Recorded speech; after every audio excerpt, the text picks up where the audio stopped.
The takeaway here is you got to protect your seed phrase. You can't have law enforcement with their body cameras revealing it to the world. Isn't this type of news usually illegal and somebody ends up behind bars?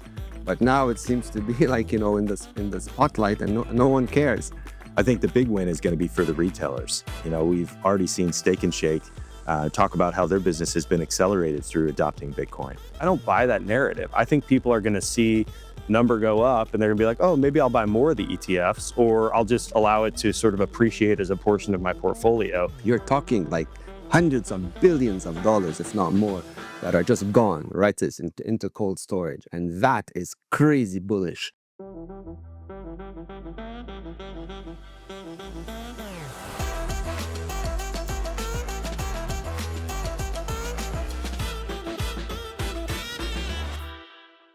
Hey everyone, welcome to another episode of Bitcoin Banter. As always, I have Tony and Mr. Greer Hall. Bird Flip is back on the show. Gents, let's jump right into the news. Okay, up first, I got a video to share with you. I know, it would be on the normal state of Nevada badge. Quick question. You have access to a database if somebody was to stay in Nevada? So there's like steps too. I don't know what Siren. Oh, this is that crypto shit. This is a crypto phrase. Oh, okay, that's. Okay. Remember Like, how yeah. I was telling you guys Yep. random words? Okay. So he might have insurance stuff. Yeah, let me go in there.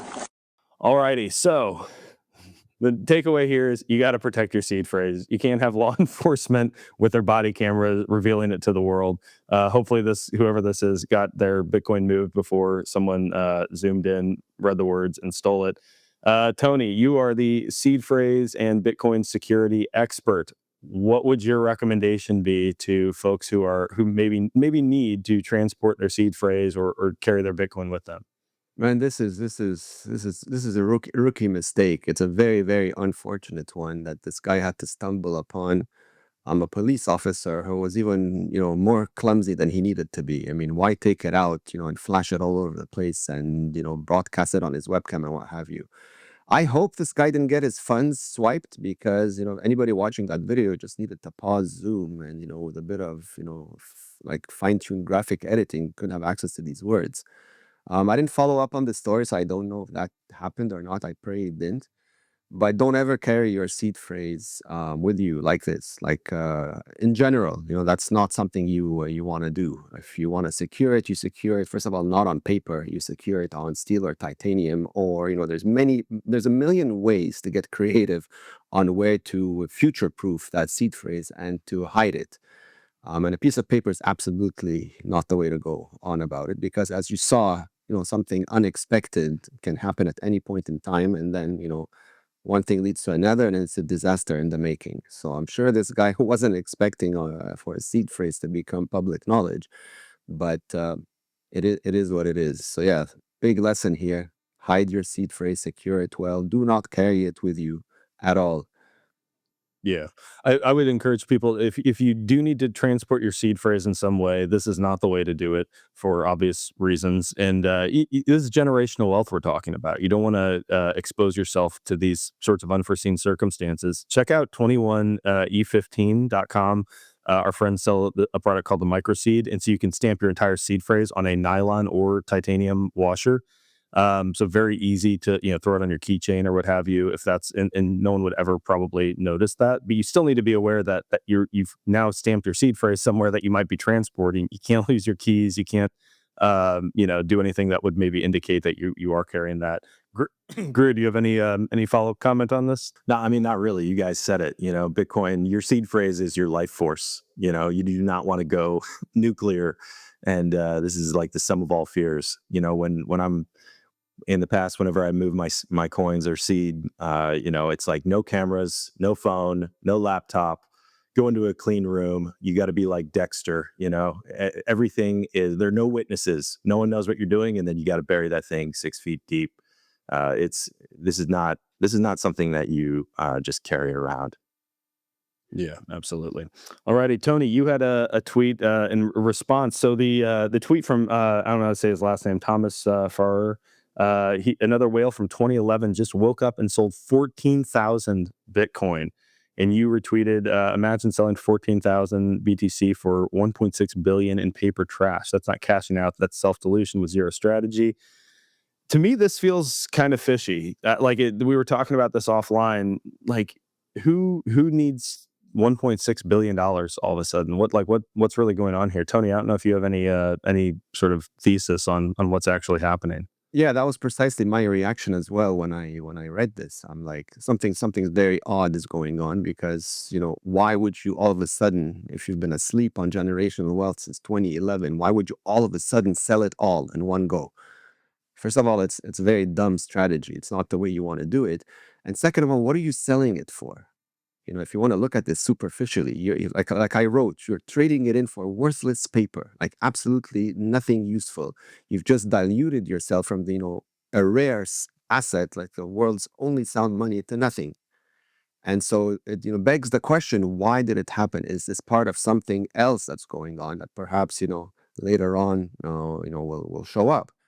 But it's definitely like a spotlight event as far as I'm concerned. Logically, it makes absolutely no sense. I've asked around people that do blockchain forensics and all that, and even they're a little confused as to the nature of the sale. So time will tell. But like you said, nobody needs 1.6 billion. If you're doing this for bragging right, in my opinion, it's a very dumb thing to do.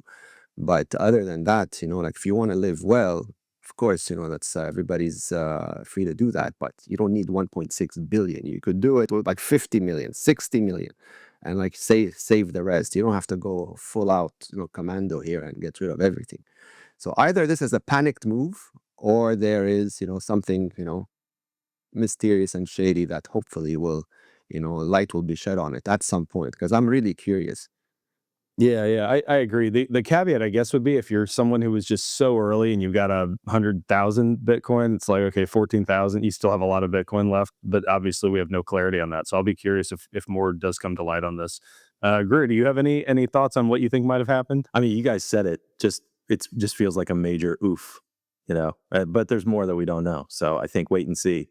But I do like that, Bitcoin only dipped a few $1,000. So I think the market is so big that even a ginormous amount like 14,000 Bitcoin doesn't really have an effect. We used to drop quite a bit more not too long ago. Yeah. It really is pretty amazing. Some of the sell pressure we've had. People have been shorting Bitcoin for a long time. We've got this sort of sell pressure that just pops up, and we're to the point as an asset class, so to speak, that we really don't feel the material effects of that the way that you might have, just literally just a few years ago. So, pretty cool to see. Alrighty, guys. We've got Trump's digital asset report is completed, and it's going to be released July 30th. This is per Bo Hines. Be very interested. So, Greer, you had some thoughts on this because there was a bit of movement in the Trump media with respect to Bitcoin. I'd be curious to hear if you think maybe they were signaling something. Well, yeah, I think Trump, he filled his bags and he's ready for full send. They bought $2 billion worth of Bitcoin, a couple days ago, and the report comes out, 10 days later after that purchase. It reminds me of earlier in the spring when he said, now's a great time to buy stocks. And the next day he had a trade deal and, just a huge increase in the market. So I think we are, we're watching him tip his hat. Doesn't look to me like many people are paying attention to it. I don't think a lot is going to be exciting for Bitcoiners when this comes out. I think the government's excited about stable coins. So I would imagine we're going to see a lot of that. Maybe there's some friends up at the top with David Sachs where certain blockchains are going to get preference over others. But the signal here is Bitcoin. That's what Trump wants. That's what everybody wants. You might as well get a little bit of it if you can. So do you think there's going to be any indication, and this is a question, I guess, for both of you, any indication of the government maybe beginning to fill its strategic reserve? Because we found out a few weeks ago, it appears as though the strategic reserve is much lighter than previously imagined. So do you think there's going to be any signal for... It's interesting that Trump media went specific on Bitcoin with its buys because their World Liberty 5 project's kind of been all over the place. Is your suspicion that Bitcoin specifically, though, will be highlighted? I agree with you on the stable coins, but I think maybe that bigger buys? I think it could be. If you remember, they said they weren't going to purchase Bitcoin in a way that affects the taxpayer. It's going to be revenue neutral. And if you look at Trump's tariffs and trade deals, we're seeing 100 billion come in a few months. And could that money that was coming in go into something like Bitcoin? And to me, that could be a strategic way to do it. I just don't know if they're going to. We just have to wait and see. And I think if you're an optimist, you want Bitcoin adoption, but it's a double-edged sword. Do you really want the government to have a lot of Bitcoin? And Yeah. but I would not be surprised if some of that tariff money goes into stacking some sats. Yeah, I got to be honest. I'm a little less. I'm not. I don't want the government to buy Bitcoin. I'm preparing myself to be unsurprised that the government's not going to buy a bunch of Bitcoin, even in a revenue or a budget neutral way. Tony, you offline, you seem surprised that that the government, that insider trading might be a thing in U.S. politics. Yeah, man, isn't this type of news usually illegal and somebody ends up behind bars? But now it seems to be like, in the spotlight, and no one cares. So I don't know, man. Maybe your judicial system is going to be rewritten somehow or modified to convenience certain people. But you know what would be hilarious? If that report comes out and Bitcoin's nowhere to be seen on it. That'll be funny because a lot of folks are going to get seriously pissed.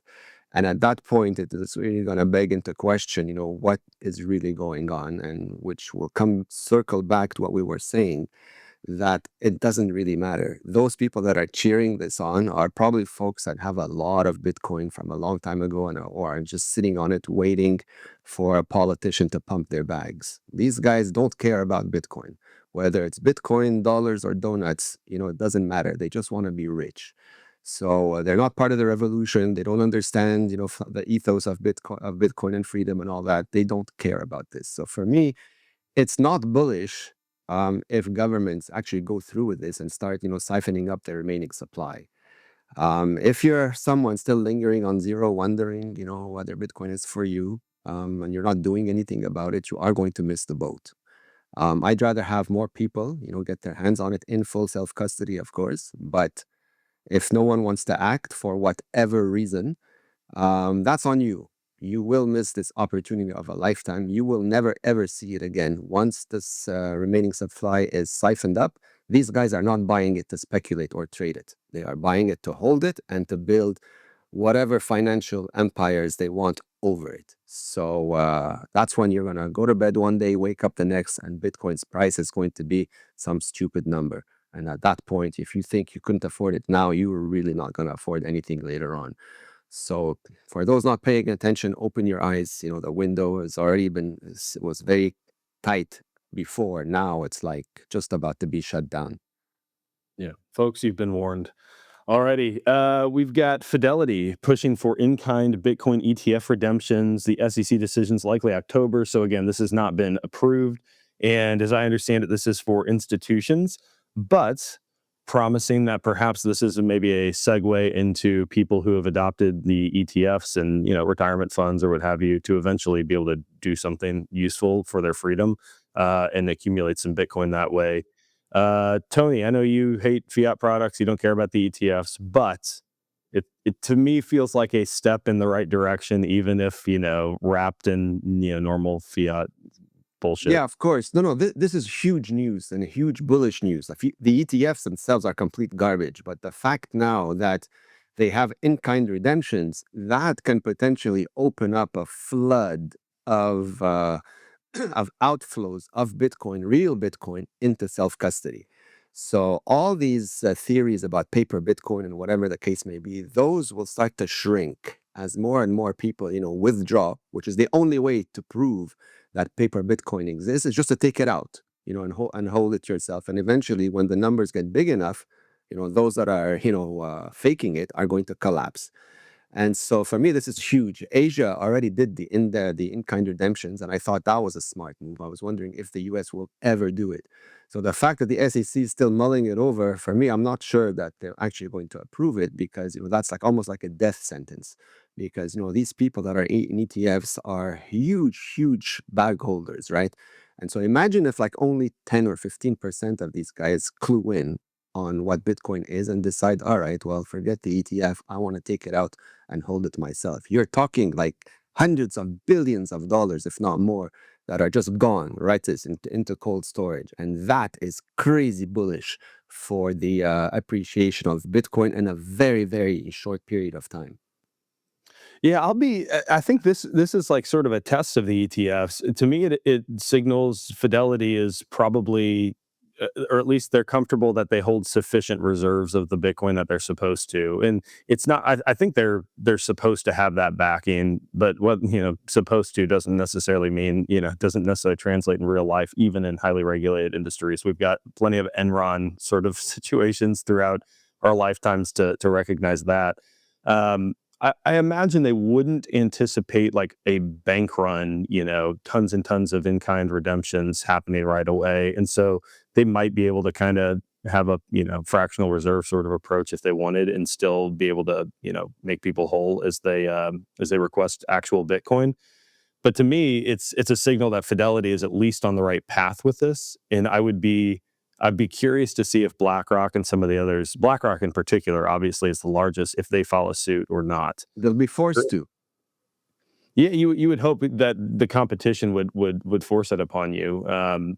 But I think a lot of people in Greer, I'd be curious to hear your thoughts. I think a lot of people are too bullish on, well, once you get, you sort of dip your toe into the ETFs, then you're going to get curious and learn about Bitcoin. Like, I don't buy that narrative. I think people are going to see number go up and they're gonna be like, oh, maybe I'll buy more of the ETFs, or I'll just allow it to sort of appreciate as a portion of my portfolio. I just don't think like that version of number go up brings people into self-custody Bitcoin. I think it's education like this podcast, like the books that we've all read and recommend to people. So Greer, I'd be curious what you think the implications of this might be. Yeah, I would say, for the institutions, having Bitcoin in self-custody, I think in the future will be a big deal. I think it'll take some kind of event. It could be a war, it could be whatever, some kind of event that's going to cause maybe it's counterparty risk. An institution to say, hey, we're going to put this on our own balance sheet. We're going to manage the keys. Once that happens, I think it will become more normalized and you'll see more companies do it. It could open them up for access to more capital. If they're able to prove that they control a certain number of Bitcoin in the future, that could be meaningful for their company or corporate growth. So I think at the end of the day, Bitcoin in self-custody for the regular person, just think about it being exponentially more valuable for a company that's trying to create a profit. So I think it'll happen, but I don't think it'll happen overnight. I think it'll take some kind of event that will cause this to happen. And it could be just that there's access to new capital, for anyone that can prove they hold their keys, proof of reserves or whatnot. So it'll be a slow march, but I mean, credit to Fidelity. They were really early into Bitcoin. I think they started mining it. They've created their own wallet. I mean, back in 2008 or 2012, 14. And they have an article that projected Bitcoin going to $1 billion per coin. So I think that on the curve of being forward on Bitcoin, I would give them a lot of credit for what they've done historically. So I wouldn't say they're a bad actor. I bet they're looking at getting as many assets under management, and charging the $1 billion fee per year. But I think over time we'll see more companies embrace this. Yeah, it's gonna be interesting. I would be curious to hear anyone in the comments, anyone listening, what you think the implications of this are, and also this is just my own personal curiosity because I hear a lot of pushback on my belief that ETFs are not like the gateway drug into self custody Bitcoin. A lot of people seem to think that they are, so I would be curious what our listeners would think about that. Alrighty, guys, we've got some exciting news on the medium of exchange front. So $50 billion payments giant Square just turned on Bitcoin Lightning payments for its first merchants. So 4 million sellers are about to accept BTC. Pete Rizzo says this is huge. I'm a medium of exchange guy. I think Bitcoin needs to be used as money. I think very exciting. I've been a little bit disappointed. I haven't followed Jack Dorsey closely on this stuff. I've been disappointed at how much I've heard him talk about it and how long it's taken. Like it's felt very low priority. I empathize that he has a business to run. And today, most people are just using fiat and everything. But, there's a guy who seems philosophically aligned with me on that. I've been surprised at how long it's taken. But still, good news. Tony, what do you think? Yeah, very, very, very happy about this news. Very bullish as well. I mean, yeah, it took some time, but better late than never. And now this is going to unlock, Pandora's box. Now that the fact that, so many merchants can do this much easier, Bitcoin's going to flow like water now as the new cash through many different areas. And people are going to start, getting used to it in the same way they got used to, buying things, in-app purchases. At first, when that first came out, that was like a big deal. But then now it becomes like you do it without thinking, right? On autopilot. So paying with Bitcoin, now that it's everywhere you walk in, you start to see, cash, credit card, Bitcoin. You're going to start seeing that more often, which was going to subconsciously register that Bitcoin is money, which is exactly what it is. And the only way it remains decentralized and secure is if it's used as a medium of exchange. Otherwise, like I've said many times, there is no value if it's not decentralized and secure and used as money. So this wheel is going to start moving much faster now, and I'm really excited about this. Yeah, this is they've been talking about these what like the de minimis tax exemptions in Congress of like $600, which is, I mean, just a throwaway, who cares? But Tony, I know, like, just ignore them. I understand. I get all that. Some people do think about this sort of thing, though. I'll be curious to see if these sort of coincide, right? Like we have now this, because it would, for people who are more conscious of that sort of thing, it would But why open up. would you be conscious of it? It's not, that Bitcoin doesn't belong to the US government, right? Bitcoin is I money agree. that exists outside the system. So what government has authority to tax it unless you're converting it back to their product, which is the dollar? But if you're paying natively Bitcoin to Bitcoin, where do they fit in? I'm not arguing with you No, that no, it no, I makes no understand. I'm just sense. trying to make a point here. Like, Yeah. if you're paying in a currency that is created to be outside the system, belongs to no one, by what authority, other than like a tyrannical one, does a government put itself in the middle of this transaction? It has no business doing it. Like, Yeah, what are you going to tax? It's not your money. I think you answered that question, though, is that the tyrannical nature Yes, of right, of right. government. And but you know what? That only works if enough people allow it to affect them. Like, Yes, I Bitcoin is wholeheartedly agree with peer-to-peer electronic cash, right? You don't need anybody's permission. And it's not, and I'm not saying this like to sound like somebody who's like encouraging outlaws and all that. You're not breaking any laws because there are no laws that apply to this. It exists outside the current system completely. It has its own set of laws and rules. And those are the ones that need to be followed, not the legacy ones forced onto it. So this is something that a lot of people, I think, they still don't quite understand and believe that is possible, but it's true. That's what Bitcoin was made for, right? So, but that education, needs to continuously be pushed out, and people need to, get out of their own way, and understand that the cage is open. You don't need anybody's permission or blessing. You don't need to be afraid of anybody. It's right there for you. Just take it. I think that's well said. I'm going to request that our editor throw up an asterisk, not legal or tax, not legal, Yeah, there's no, financial or it's no tax. financial advice. It's just common sense. Greer, what do you think? I think this is a huge win for mom and pop.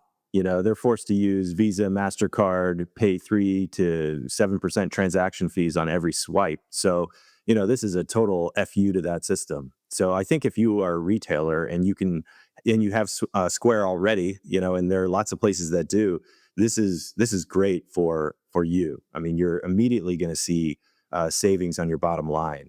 In addition, I think it's a win for the Lightning Network. The more this is used, the more coins are locked into the Lightning Network. And today, if you use Rails, which was developed by Amboss, you can earn fees based on the transactions that route through your node. So you do have to have some Bitcoin locked up in the Lightning Network. But if you have some Bitcoin that you want to put to use, this is a great way to do it. I mean, thinking about the opportunity of all these retailers coming online.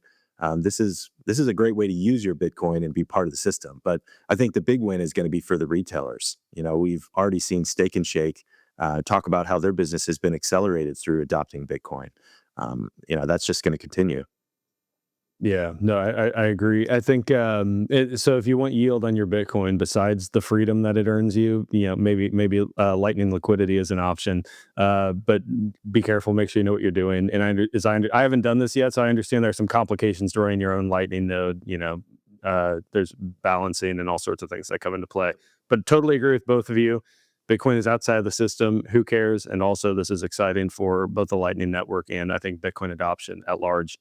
Alrighty, gents, last news item for you. We're going to watch this video real quick of Trump and Powell. Any questions? Mr. President, does the issue give you any? As a real estate developer, what would you do with a project manager who would be over budget? Generally speaking, what would I do? I'd fire him. Do you think this issue, Mr. President, gives you cause to do that? Well, I'm here just really with the chairman. He's showing us around, showing us the work. And so I don't want to get that. I don't want to be personal. I just would like to see it get finished. And in many ways, it's too bad it started. But it did start. And it's been under construction for a long time. It's going to be a real long time because it looks like it's got a long way to go. Yes, sir. So, President, are there things the chairman can say to you today that would make you back off some of the earlier criticism? well, I'd love him to lower interest rates. But other than that, what can I tell you? Alrighty, so they were referring to Greer. I think you had the numbers on this. I don't have them handy. The Federal Reserve building has been under construction. We talked about that on the last banter, and it's gone way over budget. It's taken a long time. Just one big slap in the face to the taxpayers. But then at the end, of course, Trump has to get his shot in, much friendlier than he has been to Jerome about lowering interest rates. If you got the numbers, if you want to share those on the overages on the Federal Reserve construction project. Yeah, I think Trump handed him a piece of paper and it had the total cost, which Trump included another building. And I think the total was $3.1 billion. And of course, what's been popularized is around $2.7 billion. So the project is huge. But for me, what was great is that Trump walks into a private institution essentially crashing the party. He's brought the loud music. He's brought all the people with pickup trucks. And, the Fed feels like they're a private institution. Well, you're not anymore. Trump is here and he's really going to criticize you until you melt away. So for me, this is like the second best thing he's done outside of freeing Ross is, put Jerome in his place, put scrutiny on an institution that does not allow scrutiny. So the heat's getting turned up on the Fed. Absolutely fantastic. For me, I'm just going to sit back and enjoy it. I think this is just great. Trump just let him destroy whatever institution he wants to. And I think for anyone who's pro freedom, how can you not be happy with this? Do you think Powell makes it through his term? I think that's a tough call. I think he's pretty rigid. I think we're seeing a campaign where they're socially trying to make Powell untenable. But you can see him. He's got his back up against the wall. And I think he's probably going to wait Trump out. I think that we're not going to force him out. I think he'll probably acquiesce under the pressure. And, perhaps I've seen people talk about a shadow Fed. Whether or not that occurs, I don't know. But I think that, Powell's kind of dug in like a tick. Yeah. Tony, what do you think? Yeah, man, I completely agree with Greer. It's going to be a very interesting movie to watch. It's definitely bullish, on Bitcoin because if the Fed is completely shut down, then that's it. Like you're watching history unfold here. A lot of people are rooting for that, and if it actually comes down to it, well, that will probably be Trump's legacy. He's the one who finally shut down the money printer, and hopefully things move up from that point on. I personally still think we're headed to a world that's going to be split between Bitcoin and fiat money, specifically the dollar. You're going to have a part of us that are completely sovereign, working in a different parallel, and you've got to have another part of the world functioning no differently than they are now. But at some point, I think the tables will turn because, people are going to realize that the grass is greener, on the sovereign side, and, hyper Bitcoinization, it's going to come in many ways and in many like shapes. So maybe that kicks it off. Who knows? Very interesting times all the same. I agree. I think it's going to be like an East Berlin, West Berlin kind of thing, where Yeah. like people are looking over the fence and they're like, "Wait a second, what am I doing Yeah, over here?" Like, something's not right here. yeah. I think that's like the game theory we talk about, right? Like that's how it's going to play out. People are going to be forced by pain into a better system, which will be uncomfortable for a bit, but hopefully ultimately a very beautiful thing. So, gents, I think that's a good place to wrap. Thank you guys both for being here. For everyone listening, thanks for tuning in. Hey, Greer, why don't you give everyone a quick handoff and then stick around, guys, for a little bit about the Bitcoin way. Yeah, thanks for having me. So I'm Birdflip on X, and you can get my low OPSEC Bitcoin gear at shopbirdflip.com. Awesome, guys. Always a blast. Greer, will have you back again in another week or two, and look forward to that. Thank you. Thanks, guys. Cheers, guys. Hey there, thank you for tuning into Bitcoin Banter. Wanted to take a quick minute to remind you to head on over to the bitcoinway.com/podcast to schedule a free 30-minute consultation with a member of our team. It is critical that you take full control of your wealth, and we can equip you with the skills needed to take 100% self-custody of your Bitcoin. For our existing clients, we also offer our Bitcoin Bootcamp, where we will conduct quarterly calls with you to reinforce the training we've provided and fill any gaps in your knowledge. While you're at it, ask about our solo mining service, something we think everybody should be doing. We also help with addressing your personal and online cybersecurity, and we can even help you set up a privacy phone free of big tech and Big Brother surveillance. Don't underestimate the amount of tracking taking place in your browser and in the apps you use every day. And finally, whether you're ready to make a move to a freedom-loving paradise or want to back up in the event of a worst-case scenario, be sure to ask about our Plan B residency program. Being untethered from a single location is one of the best ways to ensure your self-sovereignty into the future.